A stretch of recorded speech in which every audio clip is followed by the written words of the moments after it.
उनकी बात को सुने। कोरोना का बहाना बना के ये सब चीजें नहीं चलेगी। आप उनके अधिकारों को नहीं नकार पाएंगे। और अब मैं अपनी बात शुरुआत करता हूं जो मुझे आपसे कहनी है, जिसको कहने के लिए मैं यूपी से चल के यहां आया।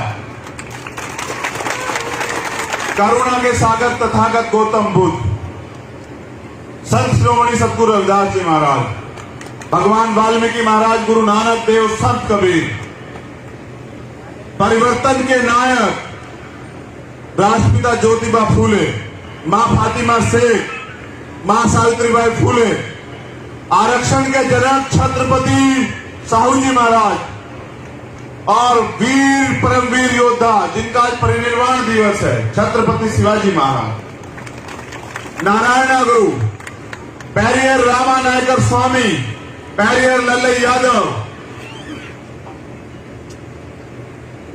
बाबू जगदेव प्रसाद कुशवाहा, जननायक कपूरी ठाकुर, मान्यवर दीना भाना वाल्मीकि साहब, परम पूजनीय विश्व रत्न बाबा साहब डॉक्टर भीमराव अंबेडकर,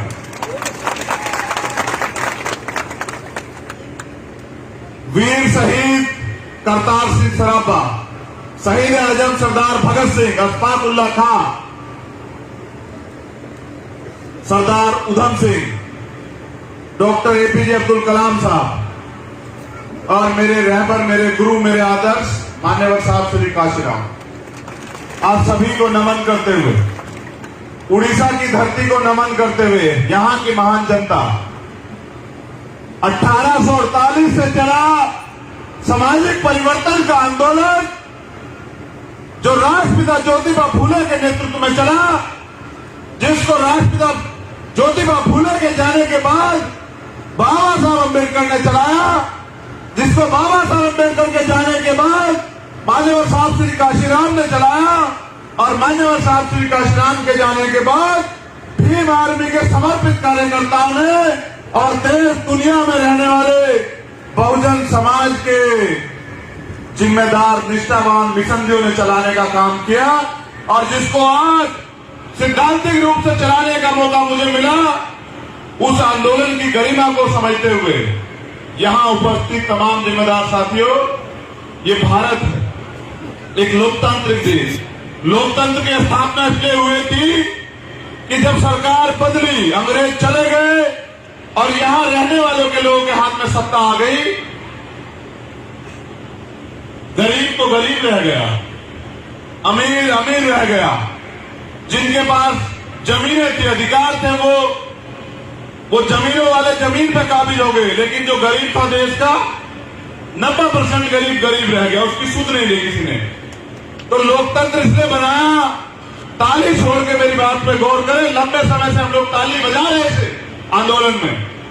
70 साल की आजादी में लोकतंत्र संविधान में हम लोगों ने ताली बजाई, झंडे उठाए, मिला हमें कुछ नहीं है। तो ताली छोड़ के मेरी बात पर गौर करें कि लोकतंत्र इसलिए बनाया गया था कि अंतिम व्यक्ति को भी वो अधिकार, वो सुविधाएं मिले जो अमीरों को हैं। और आज मैं यहां देख रहा हूं कि जानबूझ के, सुनिए मेरी बात को गौर से, जानबूझ के गरीबी को बढ़ावा दिया गया। क्यों? क्योंकि अगर हर व्यक्ति आर्थिक रूप से संपन्न हो जाएगा, उसके पेट में जो है रोटी होगी, उसके घर में जो है राशन होगा, तो वो सवाल करेगा, अपना हक मांगेगा, अपना अधिकार मांगेगा, अपने लिए न्याय की लड़ाई लड़ेगा। तो ये जो सरकारें हैं किसी की भी, ये सरकारें चाहती हैं कि गरीब गरीब बना रहा है, वो अगले दिन अगर सोचे भी तो रोटी के लिए सोचे, वो सोचे भी तो अपने बच्चों की पढ़ाई के लिए, फीस के लिए सोचे, वो सोचे भी तो अपने बच्चों के इलाज के लिए सोचे, वो सोचे भी तो मकान बनाने के लिए सोचे। उसके पास इतना पैसा ना पहुंचे कि उसको सुविधाएं मिल जाए, और अगर सुविधाएं मिल जाएंगी तो वो फिर सवाल करेगा, अपने हिस्से के अधिकार मांगेगा। उनके हिस्से के अधिकार आपको ना देने पड़े, इसलिए इनको रोटी में उठा कर। देखो, हम यहां गुलाम पैदा जरूर हुए होंगे, लेकिन गुलाम मरेंगे नहीं, क्योंकि जिस समाज को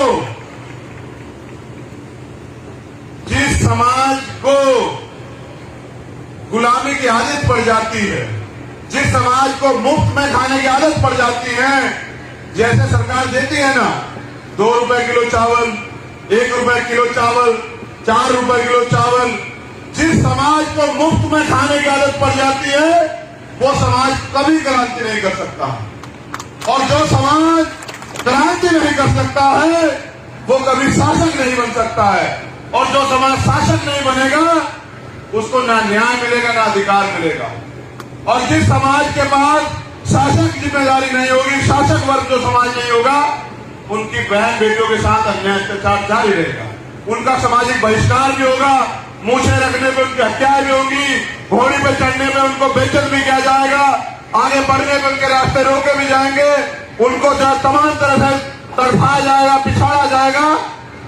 ये उन लोगों के साथ होगा जो शासक वर्ग नहीं होंगे। बाबा साहब अम्बेडकर ने जिस दिन वोट का अधिकार आपको दिलाया ना, 1 वोट 1 बल्ले, राष्ट्रपति की वोट का भी वही कीमत है और आप गरीब आदमी की वोट की भी वही कीमत है, मेरी माँ बहनों की वोट की भी वही वैल्यू है। तो जब उन्होंने वोट का अधिकार दिलाया तो उन्होंने हंसते हुए पता है क्या कहा कि आज मैंने रानी का पेट काट दिया, आज मैंने रानी का पेट चीर दिया है, आज के बाद वो राजा जो है वो आपकी वोट से तैयार होगा। तो भारत के अंदर और उड़ीसा में 90% बहुजन समाज के लोग, जो SC ST OBC माइनॉरिटी के जो लोग हैं, उनका राज आएगा, मगर राज तो आपका नहीं आया भाई। क्यों नहीं आया? इसलिए नहीं आया क्योंकि राज को छीनने की चेतना आपके अंदर जागरूक नहीं हुई। राज होता क्या? राज होता है इस देश पे आपका हक अधिकार, इस देश के सिस्टम पे आपका हक अधिकार, और वो मांगने से नहीं मिलेगा। आप सोचिए, जो अधिकार आपने छीन गए हैं उनको वापस लेने के लिए आपको आंदोलन करना पड़ता, कुर्बानी देनी पड़ती है।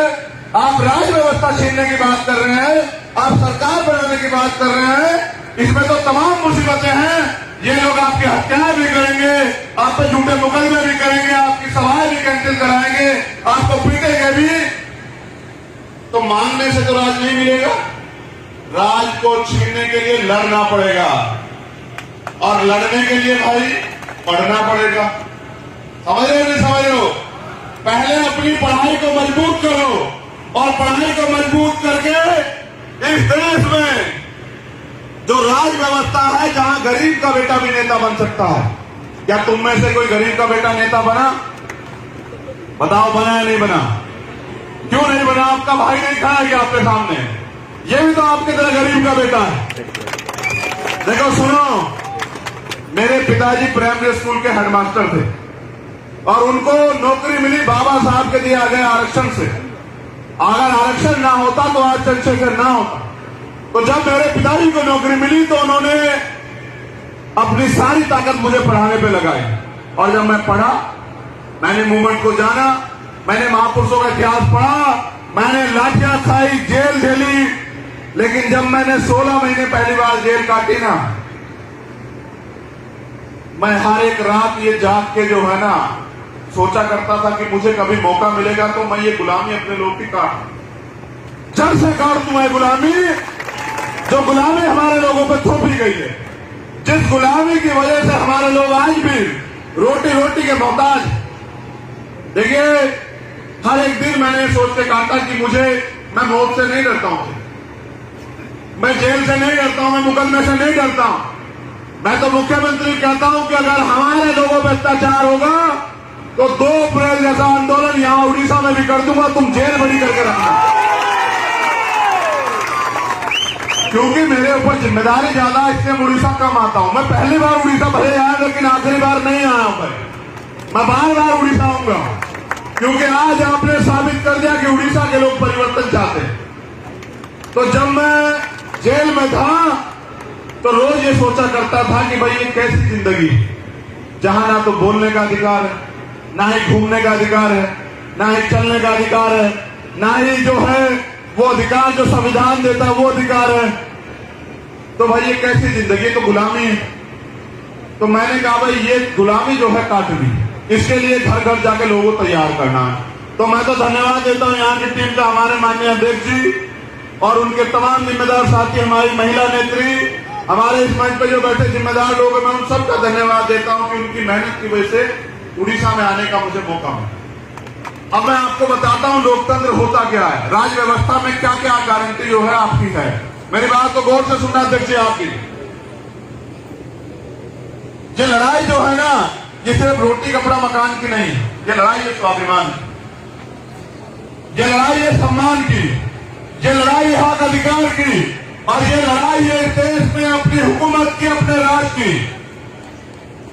बाबा साहब अम्बेडकर ने संविधान के अंदर आपको 8 चीजों की गारंटी दी, याद रखना मेरी बात को। और यहां सरकार के लोग भी हैं, मैं तो जानता हूं आईबी के लोग भी होंगे, इंटेलिजेंस के लोग भी होंगे, LIU के लोग भी होंगे। 8 चीजों की गारंटी जो है ना, मीडिया के लोग भी हैं, सरकार देती है। सुनना चाहोगे क्या क्या गारंटी है? कितने लोग सुनना चाहते हैं? हाथ खड़े करके बताएं। चलो सुनो फिर। भारतीय संविधान में 8 गारंटी आपको मिली है कि जिसकी सरकार बनेगी वो उस प्रदेश में रहने वाले अंतिम व्यक्ति को भी ये देगी। क्या? रोटी, कोई भूखा नहीं रहेगा, सरकार की जिम्मेदारी। कपड़ा, कोई ऐसा नहीं रहेगा जिसके तन पे कपड़ा ना हो, सरकार की जिम्मेदारी। मकान, कोई ऐसा नहीं रहेगा जिसके सर पे छत ना हो, सरकार की जिम्मेदारी।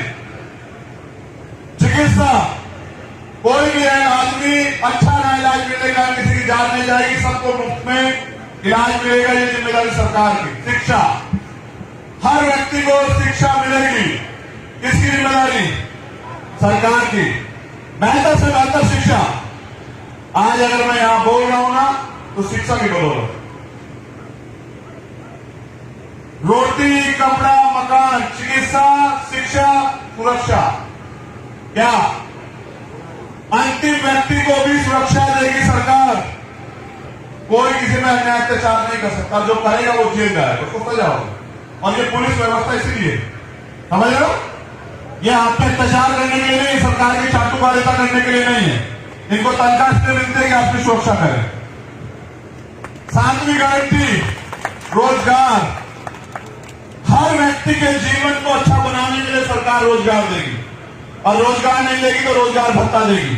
आप जानते हैं अमेरिका में हर व्यक्ति को 1,75,000 रुपए रोजगार भत्ता मिलता है जब तक नौकरी नहीं मिलती, और जब सरकार नौकरी देती है तो फिर भत्ता नहीं देती। क्या आपको सरकार भत्ता देती है? क्या सरकार आपको नौकरी देती है? 8वीं गारंटी, न्याय। हर व्यक्ति का जन्मसिद्ध अधिकार है कि उसे न्याय मिलेगा, लेकिन क्या न्याय यहां मिल रहा है? कोर्ट जाओगे तो हाई कोर्ट के लिए आपको वकील देना पड़ेगा, वो 1 लाख रुपए फीस लेगा। गरीब व्यक्ति कैसे जाएगा कोर्ट भाई? जिसकी लाठी उसकी भैंस, जिसकी लाठी उसकी भैंस। हाँ, ये कह रहे हैं पीछे, जिसकी लाठी उसकी भैंस। तो सुनो, हमारा झंडा और डंडा दोनों बहुत मजबूत है, याद रखना मेरी बात। देखो, तुम मेरी एक मदद करा दो। ये 8 गारंटी हम हमेशा के हर व्यक्ति को देंगे, 8 की 8 गारंटी। लेकिन उसके लिए आप घर घर जाके तैयार करवा दो कि लोगों को वोट की वैल्यू समझाओ। वोट का अधिकार बिकने के लिए नहीं मिला, वोट का अधिकार मुफ्त में कुछ मिल जाए तो लेने के लिए नहीं मिला है। वोट का अधिकार मिला है गुलामी से मुक्ति के लिए। कौन सी गुलामी? वो गुलामी जो भेदभाव करती है, वो व्यवस्था जो हमें नीच बताती है, वो व्यवस्था जो हमारे अधिकार छीनती है, जो हमारा सामाजिक बहिष्कार कराती है, वो व्यवस्था जो हमें गरीबी के कारण जो है अपमानित करती है, उस व्यवस्था को बदलने में मदद करें। अगर आप मदद का वादा करते हैं, जो लोग यहां बैठे हैं वो भी, और जो लोग सामने बैठे हैं वो भी, तो मैं गारंटी देता हूं कि आपकी तमाम तरह की परेशानी, क्योंकि बाबा साहब अम्बेडकर ने कहा पॉलिटिक्स इज द मास्टर की। सभी समस्याओं की चाबी है सत्ता। अगर सत्ता आपके हाथ में आएगी तो आपकी सारी समस्याओं का निराकरण हो जाएगा। अगर सत्ता आपकी होगी तो ये मंच बहुत बढ़िया बनेगा, हर व्यक्ति कुर्सी में बैठेगा और हर व्यक्ति के लिए एसी लगा होगा। अगर सरकार आपकी होगी, सरकार आपकी नहीं होगी तो आप भी धूप में रहोगे, मैं भी धूप में रहूंगा। समझ रहे हो? ये लड़ाई रोटी कपड़ा मकान की नहीं है, ये लड़ाई हिस्सेदारी की, हकदारी की, कि आपका राजा, आपके हाथ में सरकार आए, आप लोगों को चलाएं, लोगों के लिए व्यवस्था करें, ऐसा राज स्थापित करें कि कोई किसी पर जुल्म जाती ना हो। जैसे हमने तो बेगमपुरा राज सन 1670 रविदास जी महाराज ने 600 साल पहले लिखा, कौन सा राज? बेगमपुरा राज। उन्होंने कहा ऐसा चाहूं राज में जो मिले सबनु अन्न, और छोड़ बड़े सत्संग बसे रविदास रहे पर। कैसा राज? जहां सभी को तमाम तरह की सुविधाएं हो, जो मैंने गारंटियां दी है वो गारंटियां हो सबके पास, सबको रोजगार मिले, सबको न्याय मिले, कोई भेदभाव ना हो, किसी में डर का माहौल ना हो, ना चोरी का ना हत्या, कोई डर ना हो, सब प्रेम भाईचारे से रहे।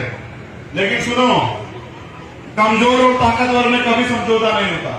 जो लोग ताकतवर है वो कभी आपको इंसान नहीं मानेंगे, और आप अपने अगर आपको इंसान बना के रखना चाहते हैं तो इनसे सत्ता छीन लो, अपनी हिस्से की सत्ता जो है इनसे छीन लो, और छीन के जो है अपने गरीब लोगों के कदमों में डाल दो। ये सत्ता हर एक जाति नहीं ले सकती, इसलिए आपको चाहिए बहुजन समाज बनाना, आपको चाहिए दलित समाज की सभी जातियों को जोड़ना। क्या दलित समाज की जातियों में आपस में झगड़ा है? लेकिन मुझे लोग आपस में एकजुट नहीं है, तो जो भीम आदमी के लोग हैं, जो आजाद समाज पार्टी से प्यार करते हैं, जो अपने गुरु महापुरुषों से प्यार करते हैं, क्या बाबा साहब अम्बेडकर ने हमें कहा कि भेदभाव करें? नहीं कहा ना। तो आप लोग क्यों भेदभाव करते हो? कल आज से ही अपने भाईचारे को मजबूत करो, समझ लो। शेड्यूल कास्ट के लोग, दलित जाति के लोग आपसी भाईचारा मजबूत करें। जितनी भी जाति बात छोड़ना पड़ेगा। अगर आप रोटी रोजी से कमाना चाहते हैं तो मैं आपसे कहूंगा कि आप कुछ और काम देख लें। अगर आप यहाँ से उन नेताओं की तरह जिन्होंने पहले अच्छे भाषण देकर लोगों को लूटने का काम किया, ऐसे नेता बनना चाहते हैं, तो मैं हाथ जोड़ के निवेदन करूंगा कि आप भीम आर्मी को छोड़ दें। क्योंकि यहाँ जो है ये लड़ाई जो मान सम्मान की भाईचारे की है, और उन लोगों के लिए है जिनको आज भी अधिकार नहीं मिले हैं। आपको जिम्मेदारी दी गई है कि आप उनके अधिकारों की लड़ाई लड़ें। आप ऐसा कोई काम ना करें जिससे कि मैं भी बदनाम हो जाए, समझे? ऐसा कोई काम न करें जिससे कि लोगों का विश्वास मेरे प्रति भी कमजोर हो, क्योंकि मैं आपका ना बिकने वाला भाई हूं, मैं आपका नेता नहीं हूं।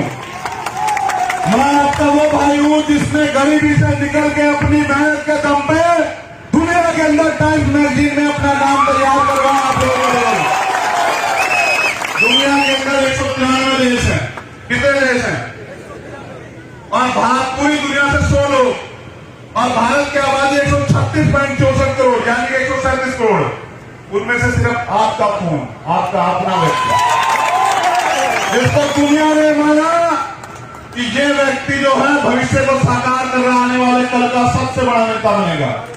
लेकिन क्योंकि जाति व्यवस्था यहाँ है, उन लोगों को बहुत तकलीफ हुई, उनको तकलीफ हुई मेरी बात करते हुए, तो वो तो पता नहीं क्या क्या दिखाते, मैं उनकी परवाह नहीं करता। अब मुझे लगता है कि किसान भी आंदोलन में है, मजदूर भी आंदोलन में है, गरीब भी आंदोलन में है, बीमा कर्मी भी आंदोलन, बैंक कर्मी भी आंदोलन में है। ये सरकार जो सेंटर में बैठी है ये निजीकरण कर रही है, डर के आपसे सीधा आरक्षण नहीं खत्म कर रही है। 2 अप्रैल को जब आप सड़कों पर आए तो सरकार डर गई, सुप्रीम कोर्ट से आपका जो छीनने का प्रयास था SC/ST एक्ट उसको वापस करा, समझ रहे हो? तो अब ये पिछले दरवाजे से निजीकरण करके सरकारी डिपार्टमेंट खत्म कर रहे हैं, कल पुलिस भी प्राइवेट हो जाएगी। ये लोग भी हमारे आंदोलन में आ जाएंगे, देख लेना मेरी बात को याद। इनकी भी नौकरियां चली जाएगी, ये क्या करेंगे, ये भी हमसे कहेंगे कि भैया हम भी आपके साथ हैं, तो हम आपका भी साथ देंगे। लेकिन मैं क्या कह रहा हूं, जैसे बैंक कर्मी भी आंदोलन में आए, बीमा कर्मी आंदोलन में आए, नौजवान रोजगार नहीं आंदोलन में आए, किसान आंदोलन में है, तो इसकी सबसे बड़ी समस्या पता है क्या है? सरकार क्यों नहीं कर रही? उनको ईवीएम से वोट की चोरी कर रहे हैं। और मैंने तय किया कल 2 अप्रैल के आंदोलन के दिन इस आंदोलन को आगे बढ़ाते, कुर्बानी के जज्बे को जिंदा रखते हुए, अपने शहीदों के सपनों को याद रखते कि एक तो सबसे पहले ईवीएम का इलाज करेंगे, ईवीएम का संपूर्ण इलाज। क्योंकि मैं बाबा साहब अम्बेडकर का बेटा हूं, इस देश में लगी तमाम तरह की बीमारियों का इलाज किया बाबा साहब अम्बेडकर ने संविधान में। और जो बची कुछ बीमारियां जैसे ईवीएम, निजीकरण, कॉलोनियल सिस्टम और जो तमाम तरह की बीमारियां हैं, धार्मिक अत्याचार, मॉब लिंचिंग, इसका इलाज जो है वो भीम आर्मी करेगी। इसलिए आने वाले कल में एक बहुत बड़ा आंदोलन, देश का सबसे बड़ा आंदोलन आपको देखने को मिलेगा ईवीएम के खिलाफ। मैं बहुत दिन पहले कर देता, क्या आपको मेरी शक्ति पे भरोसा नहीं है? क्या आप नहीं मानते? आपने गुरु घर जब टूटा दिल्ली में आंदोलन हमारा देखा था, नहीं देखा था?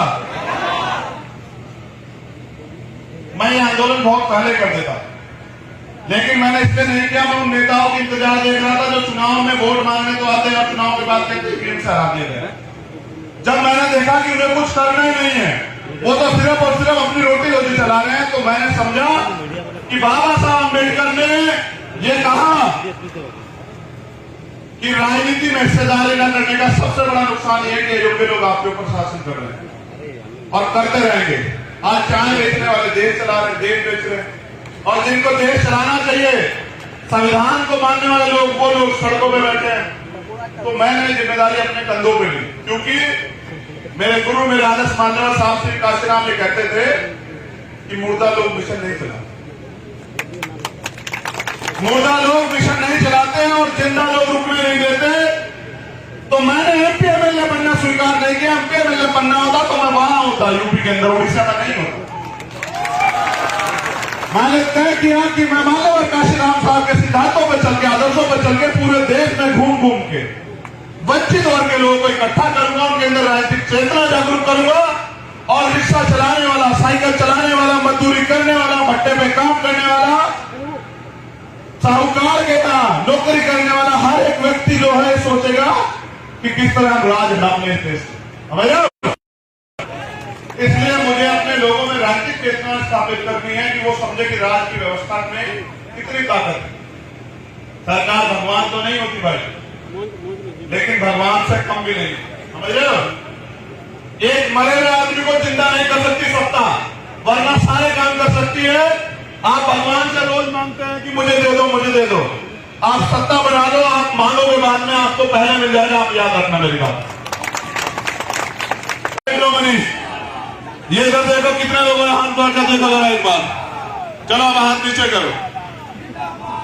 देखो भाई, तमन्ना अगर सच्ची हो तो रास्ते हजार होते हैं, तमन्ना अगर झूठी है तो बहाने हजार होते हैं।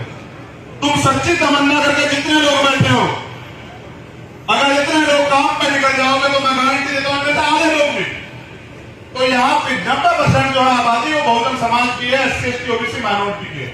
और अगर आप उनको जाके वोट की वैल्यू समझा दोगे, सत्ता की कीमत समझा दोगे, तो मैं गारंटी से कहता हूं कि राज यहाँ आपका आ जाएगा। और जब आपका राज आएगा ना, तब यहाँ गरीब असली आजादी देखेंगे, समझ रहे हो? तो तुम्हें इस गुलामी की जिंदगी से बुरा नहीं लगता?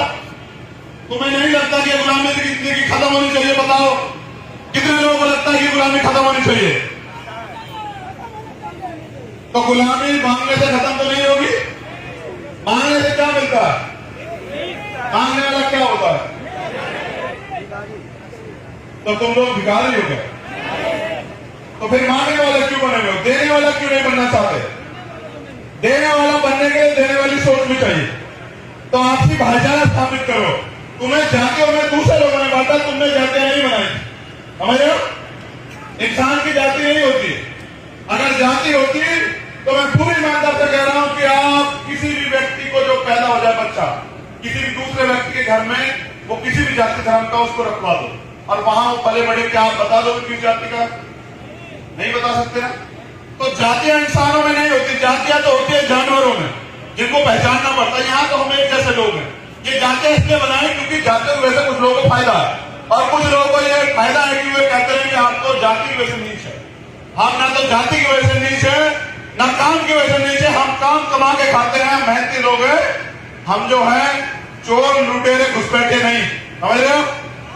तो अब ये बताओ, अपना राज लाओगे नहीं लाओगे? बताओ, दोनों हाथ उठा के बताओ। खड़े हो जाओ तुम लोग, खड़े हो जाओ, कोई नहीं बैठेगा यहाँ, सब खड़े हो जाओ। दोनों हाथ उठा के बताओ, अपना राज लाओगे नहीं लाओगे? बताओ, इस गुलामी को काटोगे नहीं काटोगे? बताओ, गरीबों का राज आएगा नहीं आएगा? बताओ, ये देश जो है बाबा साहब अम्बेडकर का सपना पूरा करेगा नहीं करेगा? बताओ, उड़ीसा में खुशहाली आएगी या नहीं आएगी? बहुत बहुत आभार यहाँ आने के लिए, मुझे सुनने के लिए, प्यार देने के लिए, विश्वास दिखाने के लिए। बस मैं आपसे वादा करता हूँ पूरी ईमानदारी से कि मैं अपने लहू का आखिरी कतरा कतरा आपके पैरों में, चरणों में निछावर कर दूंगा, लेकिन आपको झुकने नहीं दूंगा। याद रखना, आपका स्वाभिमान दिखने नहीं दूंगा। मैं आपका वो खून हूं, मैं ऊंट वो बिकाऊ नहीं है। वो नोट नहीं बना जो आपके भाई को खरीदे, बस आपके साथ की जरूरत। जय भीम, जय भीम, जय भारत, जय संविधान, जय विज्ञान, जय लोकतंत्र और उड़ीसा की जनता की जय, गरीबों की जय, नौजवानों की जय, महिलाओं की जय, बच्चों की जय, हमारे सम्मानित बुजुर्गों की जय, आप सभी का मंगल। तथागत के अनुकंपा आप सब लोगों पे बनी रहे, आप दीर्घायु हों, सुख रहें और आपका परिवार तरक्की करे। बस आशीर्वाद बहुत जरूरी है। ये जो महिलाएं हैं ना, ये हमारा सम्मान है। महिलाओं की इज्जत करना सीखो, इनसे पैदा होते इनका सम्मान करना सीखो, माताओं बहनों का सम्मान करना सीखो, बड़ों का सम्मान करना सीखो। ये हमारा गौरव। आप सब लोग जो हैं, मेरी हाथ जोड़ के विनती है कि सारे लोग नीचे उतर जाओ, समय बहुत कम है, जल्दी उतर जाओ। बस महिलाएं मंच पे रहें और सब लोग उतर जाओ, जल्दी फटाफट उतर जाओ, जल्दी उतर जाओ, कोई ना, 1 मिनट के अंदर सब लोग नीचे उतर जाओ। और सारी महिला स्टेज पे आ जाओ, फटाफट आ जाओ, जल्दी आओ, आ जाओ, समय बहुत कम है, जल्दी आ जाओ। सुनो नौजवान साथी, बहन किसी भी जाति की हो, अगर उस पर अन्याय अत्याचार है तो खुलेआम होकर उसकी लड़ाई लड़ो। ये मत देखो सामने कौन है। बहन किसी भी जाति की हो, उसके स्वाभिमान की रक्षा के लिए लड़ो, चाहे तुम्हारे प्राणों की बाजी की लग जाए, लड़ो। समझौता मत करो बहनों के सम्मान से, किसी धर्म की हो, कोई फर्क नहीं पड़ता।